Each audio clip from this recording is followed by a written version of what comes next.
All right, Brad Jackson will be our starting quarterback. He's earned it. He's done an unbelievable job since really the moment he's been here. Great player, great leader. He's really everything you want for a guy to be the face of the program, and that's what he is, and that's what he'll be moving forward. Um, got a ton of confidence in him. Right, he can throw it, he can run it. Great leader. He's everything that you want. So those other guys did an unbelievable job competing, and they made it interesting. But at the same time, Brad was the guy, and I look forward to those other three with Keldrick and Holden and Nate continuing to battle and get evaluated, and they're going to continue to get reps with the twos each week until we kind of solidify that two spot. If we went into a game and Keldrick will be the next guy out, right now. So really good battle, but Brad took it and ran with it. So questions? Yeah, in your eyes, what solidified you for Brad being the starting quarterback? Not only being the starter, but just being one of the faces of this program. Yeah, just the consistency that he brings, his personal life on the field, just super consistent all through camp. Really explosive through the air and in the run game. He's great with the box counts. He does a little bit of everything. So he's just a stud, man. And it took me like one practice, spring practice last year. Really, his first play, he ran cross. He ripped it in there, and I was like, this guy's pretty good. And then just the way he carries himself, um, he's just a really good player. Have you ever seen this kind of maturity out of a redshirt freshman? Oh, you know, probably like a Colt McCoy, Mikey Keene, both of those guys, the guys I've been around. Now, Mikey was a true freshman and super mature for his age, but he was, not Brad. Just Brad has another year. I think that's the thing. Like Brad got to sit and got a little bit of game experience, right? But Mikey was a stud, and then Colt. That was his. I think that was his redshirt sophomore year when I was there. So he had redshirted, played. I think it was going in his redshirt sophomore year when I was there with him, and very similar like command, very similar skill set. Trying to think of the other guys I've been around as far as young guys. So yeah, he's just really good. Coach, is this an adjustment for you in the fact that I look back at your first 3 years as a head coach, you had experienced quarterbacks, Lindsey Scott, T.J. Finley, Jordan McLeod, but now with Brad Jackson, doesn't have the experience that they had going into those seasons for you. Is that an adjustment for you, coaching a quarterback who doesn't have quite that much experience? Not really. Just because we had all year with him last year, we had spring with him, we've had the summer with him, we had fall with him.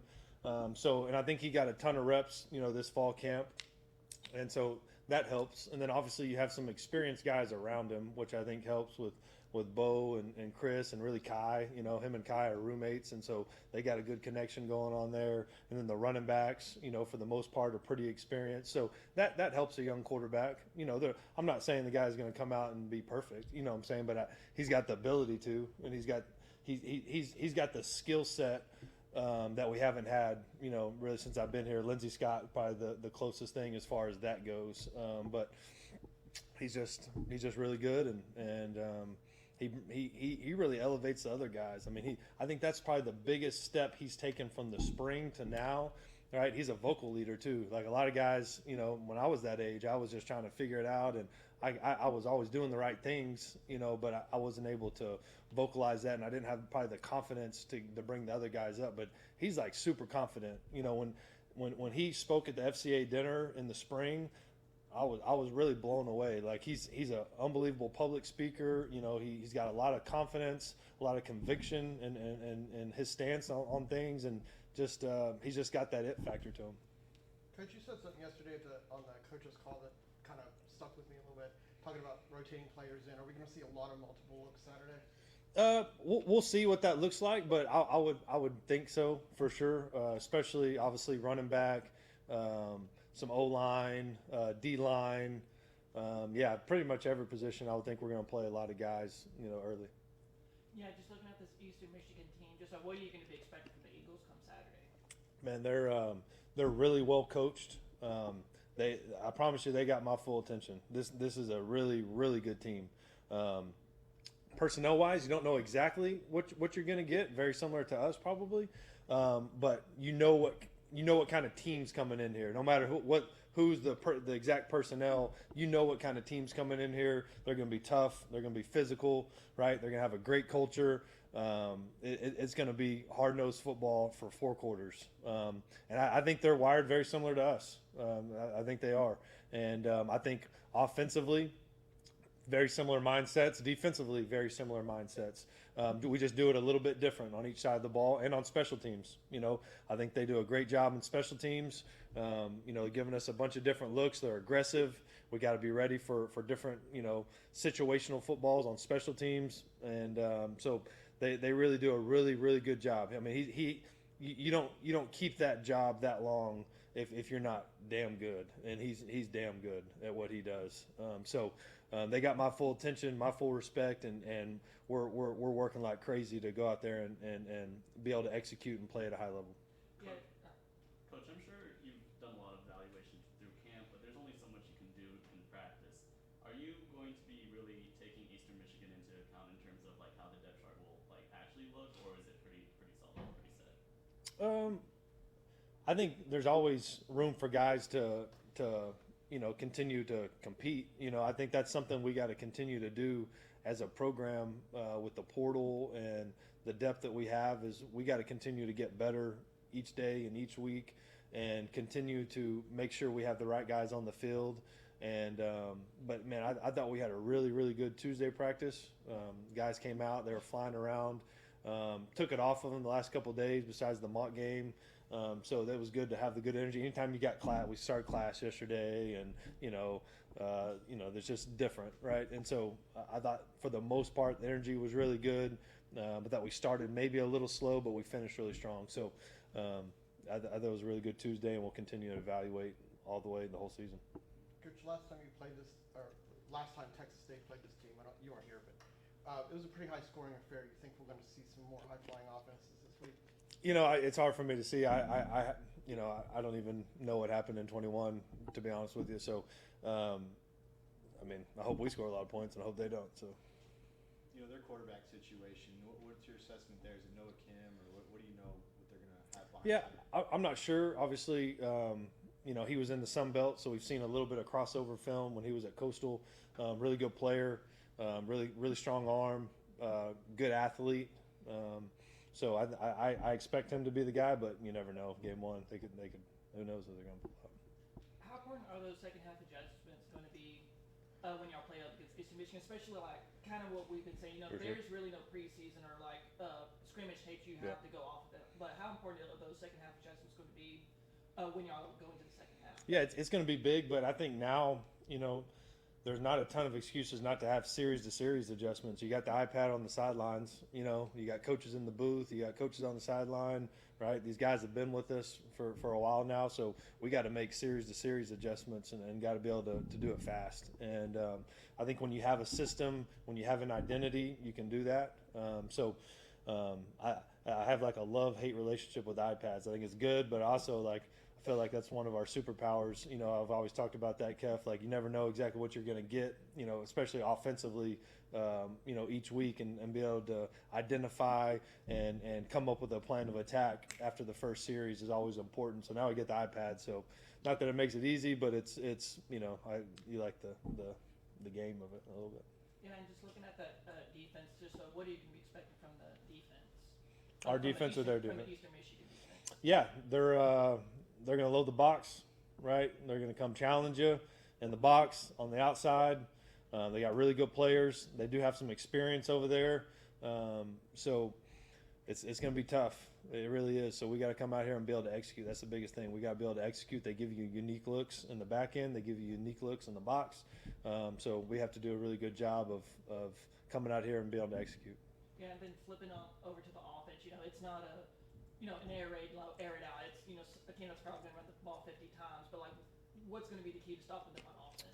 You know, they had, a year ago, they had a bunch of receivers that caught a lot of passes and had a lot of yards. So I think, it's probably very similar to us as far as people think air raid when they think of us, but we're really running the ball too. So I think we're probably have the same mindset and kind of plan going into each year, and so I think they do a really good job, and I think they're going to run it. I think they're going to throw it. I think the guy they just moved to number 2 is a really good player, and I think they're pretty high on the other receivers that they brought in, and so we'll see. But a year ago, man, they had receivers all over the place. I mean, they had P4 guys here. One went to West Virginia. I think one went to Mississippi State. Right, the one stayed. So very similar to us. I mean, they threw the ball around and was able to run it, and they got a couple of transfer running backs that they're really high on. So, man, I think they're going to be a really good team, like I said. And so we got to come in here and be able to match the physicality. And, we got to play with our tempo and go out there and play our brand of football if we want to come out and put on a good performance. You mentioned Keldrick as the backup quarterback. What went into that competition, him beating out Holden Gerner and Nate Yarnell and Gavin Parkers?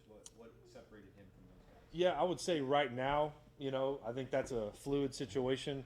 Him and Holden split the twos today, and Nate got some reps in the crossover period, so they all got different reps today, and we're going to continue to evaluate them.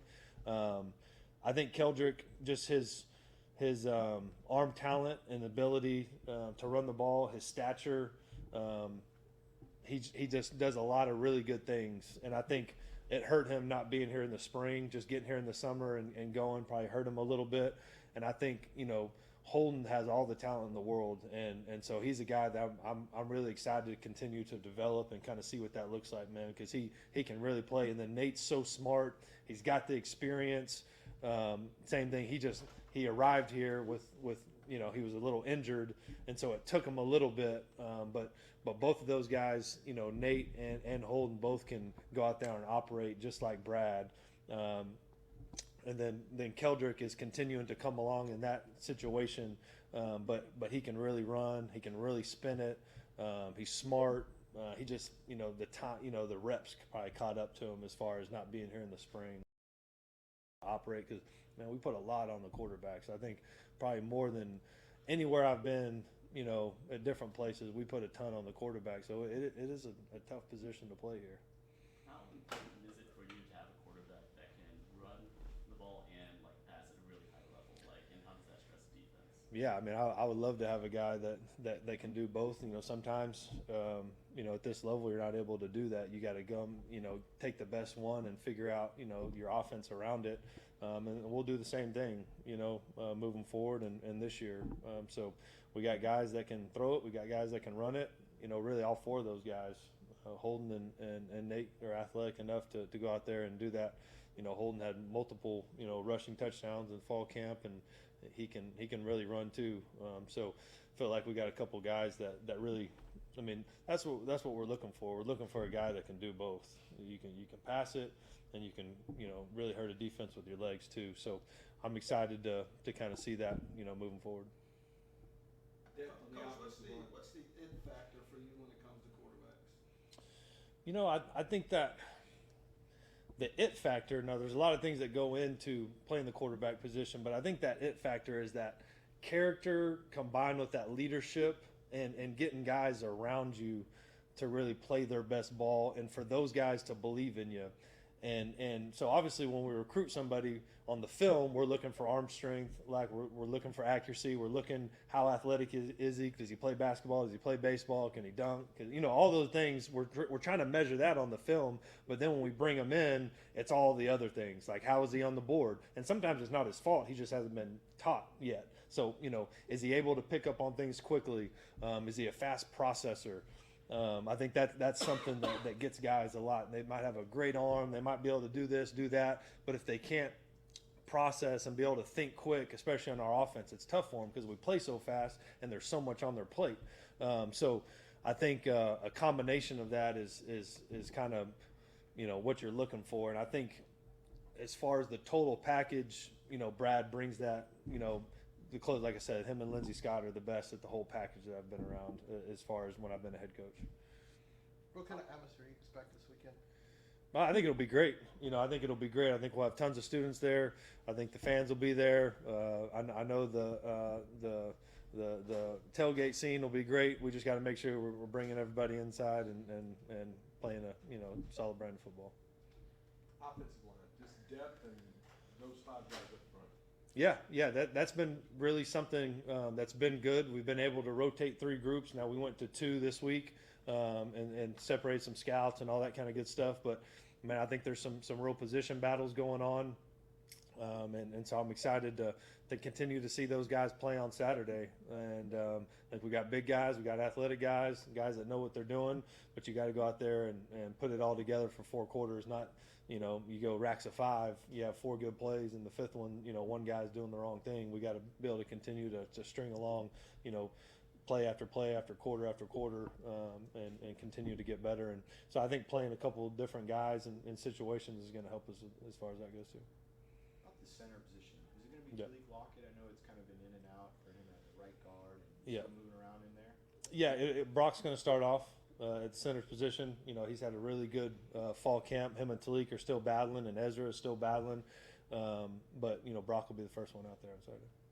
Talik at right guard. Yeah. Anything else? Good. Awesome. All right. Thanks.